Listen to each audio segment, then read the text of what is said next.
Climax కు చేరిందా? ఇక అంతా కాంప్రమైజేనా? రాజీ చర్చలు మొదలయ్యాయా? ఎస్, మంచు వివాదం ఇప్పుడు ఒక కొలిక్కి వచ్చినట్లు మనకు అర్థమవుతోంది. అయితే మంచు ఫ్యామిలీలో రాజీ చర్చలు మొదలవబోతున్నాయి. కుటుంబ వివాదం రోడ్డున పట్టడంతో వారంతా కూడా కాంప్రమైజ్ కి సిద్ధమైపోయారు. ఫ్యామిలీ పెద్దల సమక్షంలో రహస్య చర్చలను జరిపేందుకు సిద్ధమయ్యారు. అయితే ఏ ఆస్తి ఎవరికి ఇవ్వాలి అనే అంశంపై సమాలోచనలు జరుపుతున్నారు. వివాదం ఎక్కడ తలెత్తింది, అసలు ఇప్పుడు ఏం చేయాలి, దీనికి మనోజ్ని ఎలా డీల్ చేయాలన్న దానిపై చర్చ జరుగుతోంది. గతంలోనే జరిగిపోయిన ఆస్తుల పంపకం అని చెప్పి కూడా కొన్ని వార్తలు బయటకు వచ్చాయి. అయితే గతంలో జరిగిపోయిన ఆస్తులకి మరి ఇప్పుడు మనోజ్కి ఇవ్వబోయే ఆస్తులను కొన్ని జత చేస్తారా, అంటే మనోజ్కి మరికొన్ని ఆస్తులు ఇప్పుడు యాడ్ ఆన్ అవబోతున్నాయా అన్నది వేచి చూడాలి. మరి వీరునామాలో ఎటువంటి మార్పులు చోటు చేసుకోనున్నాయనేది చూడాలి. అయితే ఇటు విష్ణు ఆల్రెడీ చాలా ససేమిరా అంటున్న దృశ్యాలు మనం చూసాము గత 2-3 రోజుల నుంచి కూడా. సో ఇప్పుడు మంచు లక్ష్మి మరో కొంతమందితో కలిసి విష్ణును కాంప్రమైజ్ చేసే ప్రయత్నం చేస్తున్నారు. సో వీరందరూ కూడా పెద్దల సమక్షంలో చర్చించేందుకు సిద్ధమయ్యారు. అంతా కాంప్రమైజ్ చేసేందుకు సిద్ధమైపోతున్నారు. ఎందుకంటే పరువు కంటే ఆస్తులు ఎక్కువ కాదంటూ కూడా ఈ రాజీ ప్రయత్నాలు మొదలుపెట్టారు. ఇప్పుడు ఈ అంతా అంశాన్ని చూస్తే గనక ఇటు క్లైమాక్స్కి ఈ మంచు వివాదం చేరిందని చెప్పొచ్చు. ఎందుకంటే కూడా ఆల్రెడీ గత 2-3 రోజులుగా కూడా మీడియాలో మంచు వివాదమే నడుస్తూ ఉంది. వారు ట్రెండింగ్ టాపిక్గా ఉంది. అదే కాకుండా ఎక్కువగా కూడా పరువు నష్టం అవుతుందని కూడా వాళ్ళు ఫీల్ అయ్యారు. సో ఇటువంటి పరువు నష్టం కన్నా కానీ ఆస్తులు ఎక్కువ కాదంటూ కూడా ఇంకా అంతా కాంప్రమైజ్కి వచ్చారు.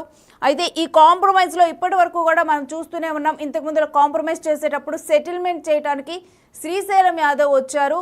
అయితే ఈసారి ఎవరెవరు రాబోతున్నారు ఈ సెటిల్మెంట్లో, మరి దీనికి అందరూ ఒప్పుకొని మరి ఈసారైనా ప్రశాంతంగా ఈ చర్చలు ముగుస్తాయి. ఇప్పటికే చాలాసార్లు కూర్చొని మాట్లాడుకొని సెటిల్ చేసుకుందామని అనుకున్నారు. బట్ అటువంటి టైంలో మళ్ళీ అది కాస్త వివాదం అయిపోయి అక్కడ నుంచి మనోజ్ రావటము, అనేక గొడవలు చూసాము. అయితే ఇప్పుడు అంతా కూడా ఒక కాంప్రమైజర్ సిచ్యువేషన్కి వచ్చారు. మరి ఈ కాంప్రమైజ్ సిచ్యువేషన్లో అందరికీ సమానంగా ఉంటుందా, వారికి న్యాయం జరిగి మరి ఈ వివాదాన్ని ఒక కొలిక్కి తెచ్చి ఇంతటితో సద్దు మనుగుతుందా, లేకపోతే మళ్ళీ ఇటువంటి సిచ్యువేషన్ ఏమైనా క్రియేట్ అవుతుందా అనేది వేచి చూడాలి. ప్రజెంట్ అయితే కాంప్రమైజ్ అయ్యి చర్చలు జరపడానికి అయితే అంతా సిద్ధపడ్డారు మంచు ఫ్యామిలీలో. మరి దీనికి సంబంధించిన డీటెయిల్స్ ఏంటనేది మా ప్రతినిధి శ్రీపాల్ అడిగి తెలుసుకుందాం. శ్రీపాల్, ఇంకా కాంప్రమైజ్కి అందరూ సిద్ధమేనా? క్లైమాక్స్ కి అయితే చేరిందని చెప్పవచ్చు. కాంప్రమైజ్ కూడా ఒక రకంగా కాంప్రమైజ్ మంచు మనోజ్ కొంచెం తగ్గాడని చెప్పేసి తనే ఒక స్టేట్మెంట్ ఇచ్చాడు. మా నాన్న దేవుడు అని కూడా ఒక స్టేట్మెంట్ ఇచ్చేసి కొంచెం తగ్గేలా చూశారు. ఒక కార్నర్ పాయింట్ అయితే విష్ణు వల్లనే ఈ ప్రాబ్లమ్స్ అన్ని వస్తున్నాయని కూడా చెప్పాడు. ఇప్పుడు కుటుంబం వివాదంతో రోడ్డున పడడంతో అంతా కాంప్రమైజ్ అయ్యి మొత్తం అయిపోయిన తర్వాత ఇప్పుడు కాంప్రమైజ్ అవ్వాలనే విషయం ఇప్పుడు మనోజ్ కూడా ఒక నిర్ణయం అయితే తీసుకున్నాడు. ఇకపోతే ఫ్యామిలీ పెద్దల సమక్షంలోనే ఇంకా రహస్య చర్చలు, అంటే అటు పెద్దలు ఇటు పెద్దలు వీళ్ళు కూర్చొని మాట్లాడుకుంటే కొంతవరకు సెటిల్మెంట్ అయిపోయే ఆలోచన ఉందని చెప్పేసి ఏ ఆస్తి ఎవరికి ఇవ్వాలనే ఒక అంశంపై ఒక సమాలోచనలు అయితే కూర్చొని వివాదం ఎక్కడ తలెత్తింది, ఇప్పుడు ఏం చేయాలనేది కూడా వాళ్ళు ఒక ఆలోచించి అయితే సెటిల్మెంట్ చేయాలనుకుంటున్నారు. ఇంకా మనోజ్ ఇలా దీన్ని ఇంత దూరం వచ్చిన తర్వాత కూడా ఎలా డీల్ చేయాలనేది కూడా ఒక చర్చ అయితే జరుగుతుంది వాళ్ళ ఇంట్లో. ఇకపోతే గతంలో జరిగిపోయిన ఆస్తుల పంపకం, మరికొన్ని ఆస్తులు కూడా దక్కేలా వీలునామాలో మార్పులు అయితే చేర్పులు చేసేలా ఉన్నారు. ఒకటి కాలేజ్ అవ్వచ్చు, ఇంకా మిగతా ఆస్తులు కావచ్చు, కమర్షియల్ ప్రాపర్టీస్ కూడా ఉన్నాయి వాళ్ళకు. కాకతీయ హిల్స్ కానీ ఇక్కడ మాదాపూర్ లో కానీ వీళ్ళకి కొన్ని ఇప్పుడు ఎయిర్పోర్ట్ దగ్గరలో కూడా కొన్ని వ్యవసాయేతర భూములు కూడా ఉన్నాయి. దానికి సంబంధించి కూడా కొంచెం వీలునామాలో ఏమైనా మార్పులు చేర్పులు జరిగే ఆలోచనలు ఉన్నాయి. ఇకపోతే మంచు లక్ష్మి ముంబైలో ఆమె సెటిల్ అయిపోయింది, అక్కడ కొన్ని కార్యక్రమాలు నిర్వహిస్తోంది. కానీ తను కూడా ఇప్పుడు వచ్చి ఆమె కూడా పీస్ అని చెప్పి కూడా తను ఇంకా శాంతించింది అని చెప్పేసి ఈ గొడవ సద్దుమనిగిందని చెప్పి కూడా తను ఒక పీస్ అని అయితే ఒకటి ఇన్స్టాగ్రామ్ లో అయితే పోస్ట్ చేసడం జరిగింది. ఇకపోతే ఆమె విష్ణును ఒప్పిస్తుంది. ఆమె కూర్చొని అయితే మాట్లాడింది. ఇప్పుడైతే మోహన్ బాబు గారు హాస్పిటల్లో ఉన్నారు. మనకు తెలిసినంత వరకు 1-2 days లో ఇది సద్దుమనిగే అంశంగా అయితే ఉంది. రేణు, శ్రీపాల్, అయితే గతంలో ఈ సెటిల్మెంట్ కి గత 2 రోజుల క్రితం శ్రీశైలం యాదవ్ ఇన్వాల్వ్ అయ్యారు. ఇప్పుడు ఫ్యామిలీ పెద్దల సమక్షంలో చర్చలు అంటున్నారు. అసలు ఎవరెవరు ఇన్వాల్వ్ అవునున్నారు ఈ సెటిల్మెంట్ లో? అంటే ఈ నిన్నటి నుండి అయితే శ్రీశైలం యాదవ్ ఏమి కనిపించలేదు. మొన్న అయితే ఉన్నారు, 1 day బ్యాక్ అయితే. నిన్న ఈ గొడవ పెద్దగా అయినప్పటి నుంచి అయితే అతను ఏమీ మనకు కనిపించలేదు. కాకపోతే ఎందుకంటే ఇప్పుడు ఎందుకంటే వాళ్ళ దగ్గర బంధువులు, ఇప్పుడు మోహన్ బాబు గారి తరఫు బంధువులు, మనోజ్ బంధువులు, విష్ణు బంధువులు అయితే కూర్చొని ఒక సమాలోచనలు చేసే ప్రయత్నం అయితే చేస్తున్నారు. ఎందుకు ఇప్పుడు పరువు కంటే ఆస్తి ఏం పెద్ద గొప్ప కాదు, మన ఆస్తులు మనం సంపాదించుకోవచ్చు కానీ పరువును సంపాదించుకోలేమన్న దృష్టితో ఇప్పుడైతే వాళ్ళ మార్పు అయితే గమనించేసి ఇప్పుడైతే మనోజ్ని కొంచెం చిన్న మనం మామూలుగా సర్ది చెప్పి మంచి విష్ణుని కానీ లక్ష్మి కానీ వీళ్ళు సర్ది చెప్పుకుని అయితే ఒక నిర్ణయానికి అయితే రానున్నారు. అయితే జనరల్గా ప్రాబ్లం అంటే మా నాన్న దేవుడు ప్రాబ్లం కొంచెం విష్ణు దగ్గర నుంచే వస్తుంది అని చెప్పి మనోజ్ ఒక స్టేట్మెంట్లో తెలిపారు. సో ఇటువంటి టైంలో వీరందరూ కూడా కాంప్రమైజ్కి సిద్ధమయ్యారు. మరి వీరునామాలో కొన్ని మార్పులు చేసే అవకాశం ఉంది. మరి ఇటువంటి టైంలో విష్ణు కామ్గా ఉండే అవకాశం ఉందా, లేకపోతే మళ్ళీ ఏమైనా వివాదాలు తలెత్తే అవకాశం ఉందా శ్రీపాల్? ఖచ్చితంగా వివాదానికి తలెత్తే అయితే అంశం లేదు ఇంకా మాక్సిమం. ఎందుకంటే ఇప్పుడు తన 5 గంటలకైతే ఒక ప్రెస్ మీట్ పెడతానని అనుకున్నాడు. ఆ ప్రెస్ మీట్ పెడితే మరింత ఆజ్యం పోసినట్టు అవుతుందని చెప్పేసి కొంతమంది దగ్గర సన్నిహితులను అడిగితే ప్రెస్ మీట్ పెట్టకపోవచ్చు, ఇంకా కొంత కూల్ అయిపోయింది, ఇంకా ఫ్యామిలీ అంతా సెటిల్మెంట్ అవుతుంది. మౌనిక ద్వారా కూడా ఈ ప్రాబ్లమ్స్ ఫేస్ చేస్తున్నామని చెప్పేసి మన మోహన్ బాబు గారు ఒక వాయిస్ నోట్ అయితే పెట్టి నిన్న రిలీజ్ చేశాడు. ఈ తాగడం ద్వారా కానీ వేరే ద్వారా కానీ ఇతరుల ద్వారా పెళ్ళైనప్పటి నుంచే ఈ ప్రాబ్లమ్స్ ఉన్నాయని చెప్పేసి. గతంలో 6 నెలలు తనకు ఒక పాప పుట్టినప్పటి నుండే వాళ్ళ ఇంట్లోకి వెళ్ళి వాళ్ళ అమ్మ దగ్గరనైతే ఉంటున్నాడు. వాళ్ళ అమ్మ దగ్గర ఇది వాళ్ళకి నచ్చట్లేదు ఇతను చేసే చేష్టల వల్ల అని కూడా తెలిసింది. కాబట్టి ఇప్పుడు ఈ 2 రోజుల నుంచి నిన్న గేట్లు బద్దలు కొట్టుకొని కూడా మరి ఇంట్లోకి చొరబడడం, బౌన్సర్స్ తోని గొడవ పడడం, బౌన్సర్స్ దగ్గర అతని చొక్కా చెరగడం, ఇదే తరుణంలో మీడియాకు కూడా ఇదే ఒక 3 గాయాలు అవ్వడము, ఇది పెద్దగా ఒక ఇష్యూగా మారిపోయి తెలుగు ప్రజలందరికీ తెలిసేలా ఒక పరువు పోయిందనే ఉద్దేశంతోనే మోహన్ బాబు కూడా ఒక హాస్పిటల్లో జాయిన్ అయ్యి తను కూడా మానసికంగా ఇబ్బంది పడుతున్నాడని తెలిసింది. కాకపోతే ఇప్పుడు ఈ మంచు మనోజే ఇంకా ఇదంతా ఎవరైతే చేయడానికి కారణం అని తెలిసి కూడా అతనే తగ్గి అతనే ఒక కొలిక్కి తీసుకురావడానికి అయితే ప్రయత్నాలు చేస్తున్నాడు. Right, thank you Sripal.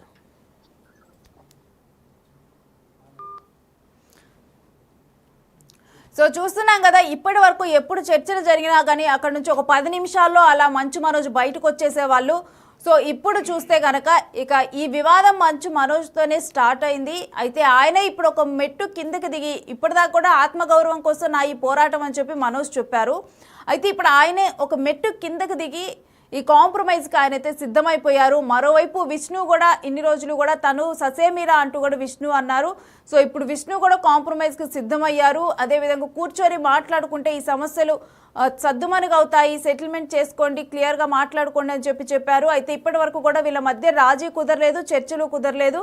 అయితే ఇప్పుడు అందరూ కూడా ఒక స్టేజ్కి వచ్చేసారు. ఏంటంటే అందరూ కాంప్రమైజ్ అయిపోదామని, ఎందుకంటే ఎక్కువగా కూడా పరువు నష్టం జరుగుతోంది ముందల అని చెప్పి అందరూ ఫీల్ అయ్యారు. సో అందుకని చెప్పి ఆస్తుల కంటే పరువే ముఖ్యం అని చెప్పి ఫిక్స్ అయిపోయారు. ఇంకా అందుకని చెప్పి అందరూ కూడా ఒక కాంప్రమైజ్ సిచ్యువేషన్కి వచ్చారు. మంచు లక్ష్మి కూడా వీరి మధ్య ఒక పీస్ని తీసుకొని రావడానికి చర్చలు జరిపారు. విష్ణుని కన్విన్స్ చేయడంలో మంచు లక్ష్మి తన పాత్ర పోషించారు. ఇక వీరందరూ అంటే ఇటు మంచు మనోజ్కి తను ఏం కోరుకుంటున్నాడో అది విని అసలు కన్సిడర్ చేసి తనకి ఏమైనా ఆస్తులు మరి యాడ్ అవుతాయా, వీలునామాలో మార్పులు జరుగుతాయా అనేది చూడాలి.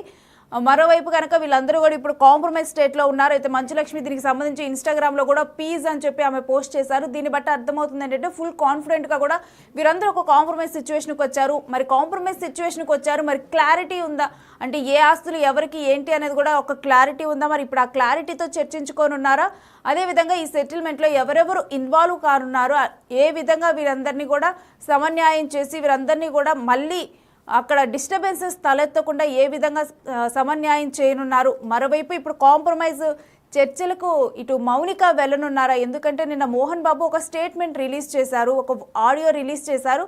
దాంట్లో కూడా మౌనిక మాటలు వినే మనోజ్ ఈ విధంగా ప్రవర్తిస్తున్నారు అని చెప్పి కూడా ఒక మాట అన్నారు. మరి ఇటువంటి టైంలో మౌనిక కూడా ఆ ప్లేస్కి వస్తారా, వీళ్ళందరూ కలిసి కూర్చొని చర్చించుకుంటారా అనేది చూడాలి. అయితే ప్రజెంట్ అయితే అందరూ కూడా ఇటు మంచి వివాదం ఒక కొలిక్కి వచ్చి సద్దు మనగబోతుందనే చెప్పొచ్చు. అయితే ఈరోజు 5 గంటలకైతే ఒక ప్రెస్ మీట్ నిర్వహిస్తానన్నారు. ఆ ప్రెస్ మీట్లో దీనికి సంబంధించి ఎక్కువ మాట్లాడతానని మనోజ్ చెప్పారు. కాకపోతే ఆ ప్రెస్ మీట్ నిర్వహిస్తే కనుక మనోజ్ డెఫినెట్గా చాలా విషయాలు వెల్లడించే అవకాశం ఉంది. దానివల్ల ఇంకా ఫ్యామిలీకి డ్యామేజ్ జరిగే అవకాశం ఉంది. ఫ్యామిలీకి డ్యామేజ్ జరిగినప్పుడు ఎక్కువగా కూడా పరువు నష్టం జరిగే అవకాశం ఉంది. సో వీటన్నిటిని కూడా దృష్టిలో పెట్టుకొని అది కరెక్ట్ మార్గం కాదు, ఇంటి గుట్టు బయటకు తెలియటం అని చెప్పి వీటన్నిటిని దృష్టిలో పెట్టుకొని ఇప్పుడు ఒక కాంప్రమైజ్ స్టేట్కి వచ్చారు. అందరూ కూడా సరే కూర్చొని మాట్లాడుకుందాము అని చెప్పి అనుకోవటం జరిగింది. మరోవైపు మంచు లక్ష్మి మరికొందరితో కలిసి మంచు విష్ణుతో కూడా నచ్చ చెప్పడం జరిగింది. మంచు విష్ణు కూడా ఓకే అన్నారు. ఇంకా ఫ్యామిలీ మొత్తం కూడా ఒక కాంప్రమైజ్ స్టేజ్కి వచ్చారు. ఎప్పుడు కూర్చొని మాట్లాడతారు, ఈ సెటిల్మెంట్లో ఎవరెవరు ఉంటున్నారు, ఈ వివాదం అంతా కూడా ఎప్పుడు క్లారిటీ వచ్చి అందరూ కూడా మళ్ళీ సేమ్ బ్యాక్లో ఏదైతే సిచ్యువేషన్ ఉందో దానికి వెళ్ళనున్నారో అది మాత్రం వేచి చూడాల్సిందే. అందరికి నమస్కారం. ఆయన జరిగిందంతా చెప్పాను ఆయనకి. ఆయన తప్పకుండా అందరికీ సెక్యూరిటీతో ప్రొవైడ్ చేయడంతో పాటు న్యాయం వైపు ఉంటారు. సిస్టమ్ ఎప్పుడు న్యాయం వైపు ఉంటుందని నాకు హామీ ఇచ్చారు. అండ్ నాకు చాలా కొంచెం ఈరోజు ఒక ధైర్యంతో వెళ్తున్నాను. ప్రతి ఒక్కరూ ఇంటి దగ్గర కూడా ఏ గొడవలు లేకుండా అంత పీస్ఫుల్గా, ఇంటి బయట కూడా గొడవలు లేకుండా పీస్ఫుల్గా ముందుకు తీసుకెళ్తారు. అండ్ నేను కూడా మాట ఇచ్చాను నా తరపు నుంచి ఏ గొడవ ఉండదనేసి. సో ప్రతి ఒక్కరికి, అలాగే దెబ్బ తగిలిన మీడియా మిత్రులకి అందరికీ సారీ చెప్తున్నాను. అలాగే మా అమ్మగారు హాస్పిటల్లో లేరు. మా అమ్మగారు నా ఇంట్లో మా వైఫ్తోనూ నా పాపతోనూ జలపల్లి ఇంట్లోనే ఉన్నారు. ఇప్పుడే ఒక రిపోర్ట్ చూశాను, ఇంటర్వ్యూ. మా అమ్మ హాస్పిటల్లో అడ్మిట్ అయి ఉన్నారని చెప్పారు. దయచేసి నా పాపను వాడారు, నా వైఫ్ పేరు ఇంక్లూడ్ చేశారు, నా పాప పేరు ఇంక్లూడ్ చేశారు. ఇప్పుడు మా అమ్మను అడ్డు పెట్టుకొని హాస్పిటల్లో ఉన్నారని అబద్ధ ప్రచారాలు చేస్తూ అడ్మిట్ అయి ఉన్నారని కన్న తల్లి మీద ఇలా చేయకండి. మీకు దండం పెడతాను. కూర్చొని మాట్లాడుకునేదానికి నేను ఎప్పుడు సిద్ధమే. Thank you. మనోజ్ గారు విష్ణు కొద్దిసేపటి క్రితమే సాయంత్రం వరకు సమస్య పరిష్కరిస్తామని చెప్పారు. దానిపైన మీరు ఏం చెప్తారు? మాట్లాడుతూ విష్ణు సాయంత్రం వరకు ఈ సమస్యను పరిష్కరించుకుంటామని చెప్పారు. దానిపైన మీరేమంటారు? అయితే మంచిదే కదండి. అందరికి మంచి జరిగితే మంచిదే కదా. ఊరోళ్ళందరికీ మంచి జరగాలి. తిరుపతిలో ఉన్న వాళ్ళకి పెడతారా ఈరోజు? అవునండి, అంటే ఉంది కదండి. వినయ్ గారు కూడా తిరుపతిలో వినయ్ గారు చేసే విషయాలు కొన్ని నచ్చట్లేదు నాకు. అవన్నీ కొంచెం సమాధానం చెప్పి, తిరుపతి చంద్రగిరి మండలంలో మీకు తెలిసేంత పేద ప్రజల్లో నాన్న అక్కడ ఎందుకు హైదరాబాద్లో, ఆ రోజుల్లోనే హైదరాబాద్లో పెట్టుండొచ్చు. ఆయన ఎందుకు తిరుపతిలో పెట్టాడు, ఆయన ఎందుకు చంద్రగిరిలో పెట్టాడంటే ఆయన సొంతూరు, అక్కడున్న జనాలు అభివృద్ధి చెందాలి, రాయలసీమలో అభివృద్ధి చెందాలనేసి ఆ మైండ్ సెట్ పెట్టి ఎంతో కష్టపడి ఇంత దూరం తీసుకొచ్చారు దాన్ని. ఈరోజు ఎవరో వచ్చేసి దాన్ని ఒక ఎడ్యుకేషనల్ బ్యాక్గ్రౌండ్ ఉందో లేదో కూడా తెలియదు, వచ్చి అలా చేయడం, ఒక పేద ప్రజల్ని ఒక మీట్ అవ్వకుండా చేయడం అంటే నాన్నగారి దగ్గరికి వెళ్ళలేకపోతున్నారు, ఆయన వరకు రీచ్ అవ్వట్లేదు. అది ఆయన తెలియపరచాలన్న నా తపనని ప్రయత్నాన్ని ఆపుతున్నారు. సో అది డెఫినెట్ గా ఇవన్నీ డిస్కస్ చేస్తే సంస్థల గురించి మీరు పోరాటం చేస్తామని చెప్పి మీరు చెప్తున్నారు, కానీ అంతర్గతంగా ఈ ఆస్తి వివాదాలే వివాదాల కారణం అని చెప్పి అది ఎప్పుడు జరుగుతుంది. అది మీకు కూడా తెలుసండి, మనోజ్ అడగడని.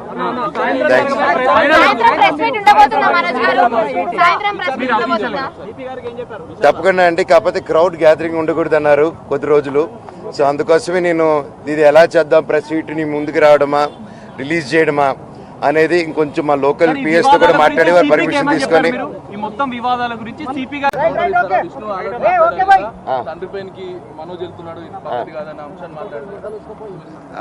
సీసీటీవీ ఎక్కడని అడగండి. లేదు సార్, సిపి గారు పట్టుకుని తీసుకొస్తా అన్నారు. విజయ్ అనే వ్యక్తిని, కిరణ్ అనే వ్యక్తిని ఆల్రెడీ పట్టుకుని ఉన్నారు. ఇప్పుడు విజయ్ అనే వ్యక్తిని కూడా పట్టుకుని వచ్చి ఇంట్రోగేట్ చేస్తున్నారు. ఈ మొత్తం వివాదానికి విష్ణుయే కారణం అంటారా? అంటే కుట్రలు జరుగుతున్నాయని చెప్పి మీరు ఆరోపిస్తున్న నేపథ్యం. మా నాన్న అయితే కాదండి, మా నాన్న దేవుడు. ఆయన ఈ రోజు ఏదైతే చూస్తున్నారు మీరు, ఆయన అగ్రెషన్, అది ఆయన కాదు. థ్యాంక్స్.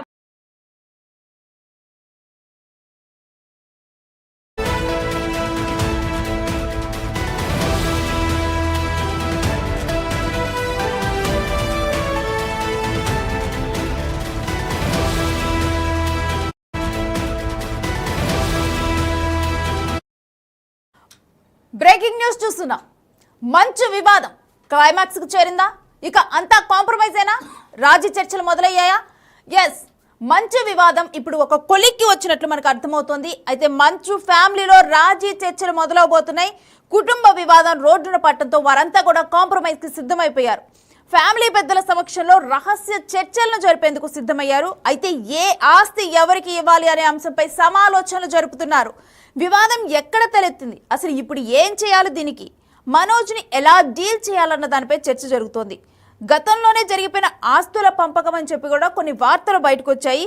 అయితే గతంలో జరిగిపోయిన ఆస్తులకి మరి ఇప్పుడు మనోజ్కి ఇవ్వబోయే ఆస్తులను కొన్ని జత చేస్తారా, అంటే మనోజ్కి మరికొన్ని ఆస్తులు ఇప్పుడు యాడ్ ఆన్ అవబోతున్నాయా అన్నది వేచి చూడాలి. మరి వీరునామాలో ఎటువంటి మార్పులు చోటు చేసుకోనున్నాయనేది చూడాలి. అయితే ఇటు విష్ణు ఆల్రెడీ చాలా ససేమిరా అంటున్న దృశ్యాలను మనం చూసాము గత 2-3 రోజుల నుంచి కూడా. సో ఇప్పుడు మంచు లక్ష్మి మరో కొంతమందితో కలిసి విష్ణును కాంప్రమైజ్ చేసే ప్రయత్నం చేస్తున్నారు. సో వీరందరూ కూడా పెద్దల సమక్షంలో చర్చించినందుకు సిద్ధమయ్యారు. అంతా కాంప్రమైజ్ చేసేందుకు సిద్ధమైపోతున్నారు. ఎందుకంటే పరువు కంటే ఆస్తులు ఎక్కువ కాదంటూ కూడా ఈ రాజీ ప్రయత్నాలు మొదలుపెట్టారు. ఇప్పుడు ఈ అంతా అంశాన్ని చూస్తే గనక ఇటు క్లైమాక్స్కి ఈ మంచు వివాదం చేరిందని చెప్పొచ్చు. ఎందుకంటే కూడా ఆల్రెడీ గత 2-3 రోజులుగా కూడా మీడియాలో మంచు వివాదమే నడుస్తూ ఉంది. వారు ట్రెండింగ్ టాపిక్గా ఉంది.